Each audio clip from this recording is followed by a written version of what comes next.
एउटा अनलाइन जस्तो देखिने समथिङ साउथ एसिया भन्ने के छ त्यो खास org.com छ त्यो अनलाइन पोर्टल पनि होइन। उनले मेरो एउटा अन्तर्वार्ता जुन अहिले ट्रेन्डिङमा छ त्यसको विषयमा खण्डन गरेको छ र त्यसमा खण्डनमा के लेखेको छ भने कि चिनी चाहिँ एकजना व्यक्तिले दिनमा 9 चम्चा खानुपर्छ।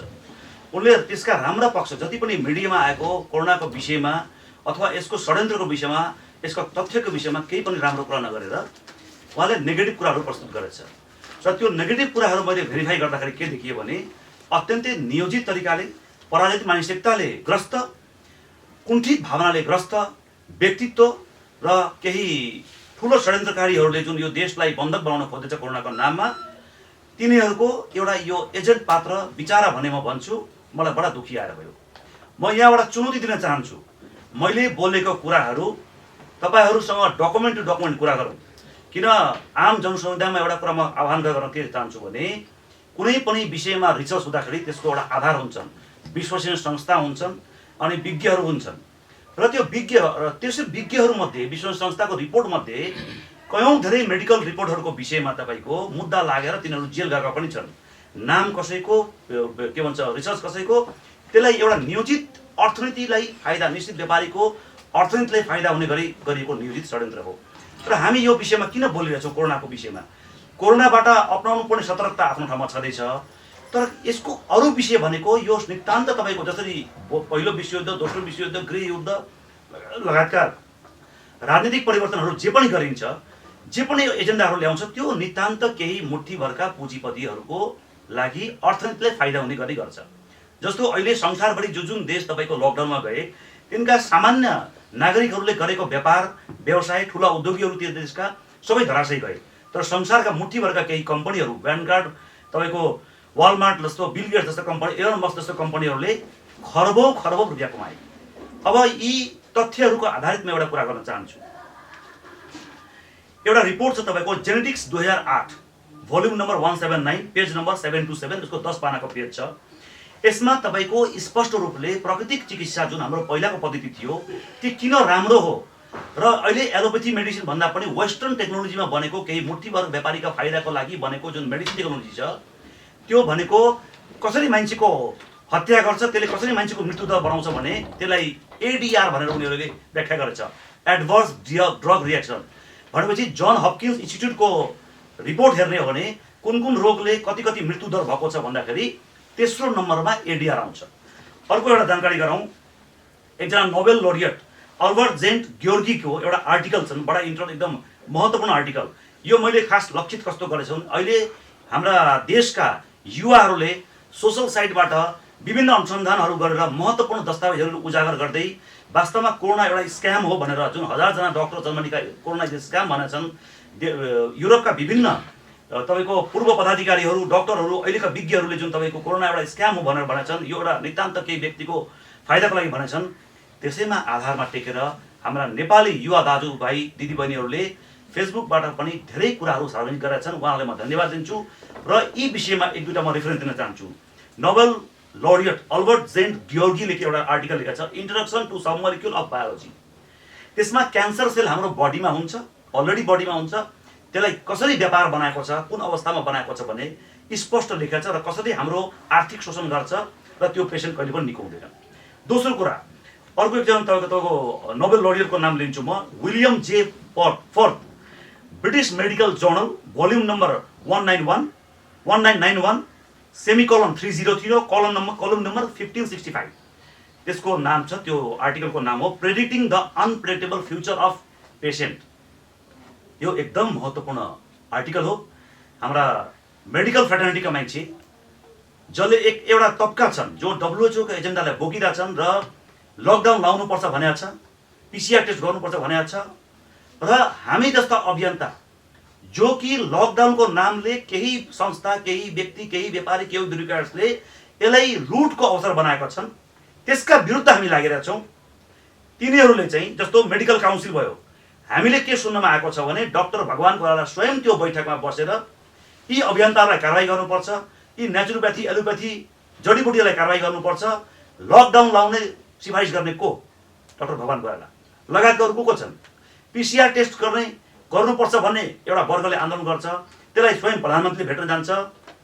त्यसैले हामी जस्ता अभियन्ताहरूको कुराहरूलाई यो लोकतन्त्रको सरकारमा त्यसलाई नसुन्ने तर स्वास्थ्यको प्रवक्ताले धम्कीपूर्ण भाषा प्रयोग गर्छ कि कानुन लगाएर थुन्नुपर्छ।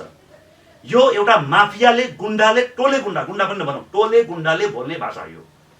यदि यो लोकतन्त्रको सरकार हो भने टोले गुण्डा पालन नभएर हामी जति पनि अभियन्ताहरू छौँ त्योसँग टेबल टक गरौँ, हामी साइन्टिफिक बेस्डमा हामी कुरा गर्छौँ तपाईँहरूसँग।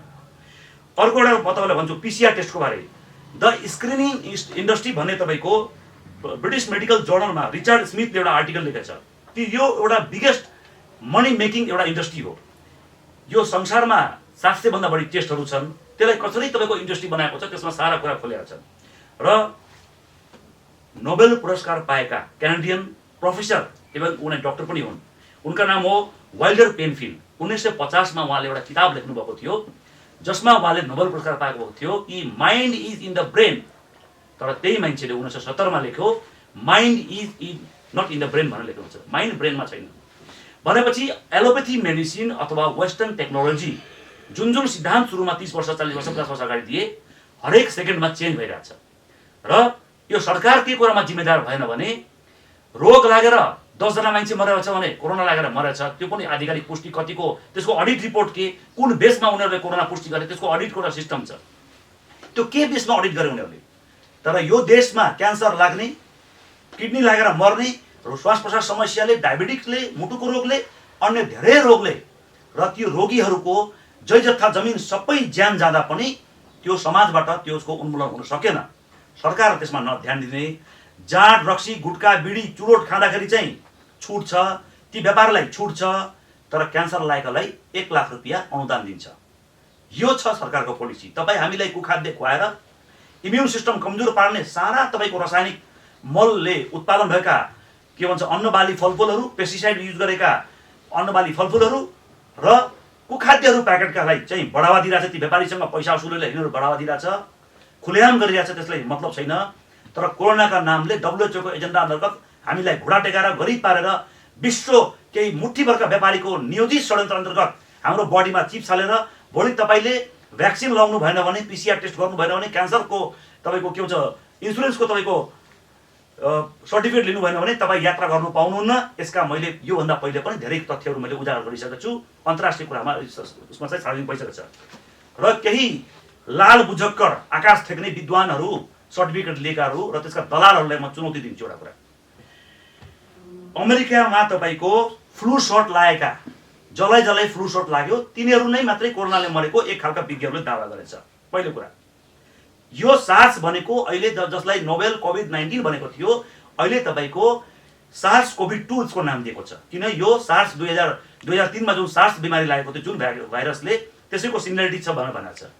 भनेपछि फ्लू सर्ट, यो त फ्लू त्यो स्वयं सामान्य प्रधानमन्त्रीले भन्नुभएको छ यो सामान्य रोगको कि फ्लू हो। यो फ्लू सर्ट लगाइसकेपछि पनि कोरोनाले कसरी मर्यो। अर्को कुरा, 500 जना बालबालिकामाथि पाटन अस्पतालले यो भ्याक्सिन प्रयोग गरेको थियो, त्यो गोप्य रूपले लुकाइएको छ। त्यो बालबालिकाको भविष्य के भयो, कता भयो, त्यसको अन्यलता छ। त्यस्तै एउटा महत्त्वपूर्ण कुरा जोडेँ मैले। एउटा अघि मैले भने एकजना एउटा संस्था छ साउथ एसिया चेक भन्ने एउटा पेज छ, त्यो खोइ के हो पेज हो, त्यसले मेरो खण्डन गरेको छ त्यो विषयमा कि बिल गेट्सले जुन भ्याक्सिनले 10 देखि 15% मान्छे मारेको छ त्यो गलत भनेको छ। त्यहाँ 2015 मैले बोलेकै हो, तर त्यहाँ 2010 छ। त्यो त भिडियो खोल्दा अगाडि नै देखिन्छ 2010 छ।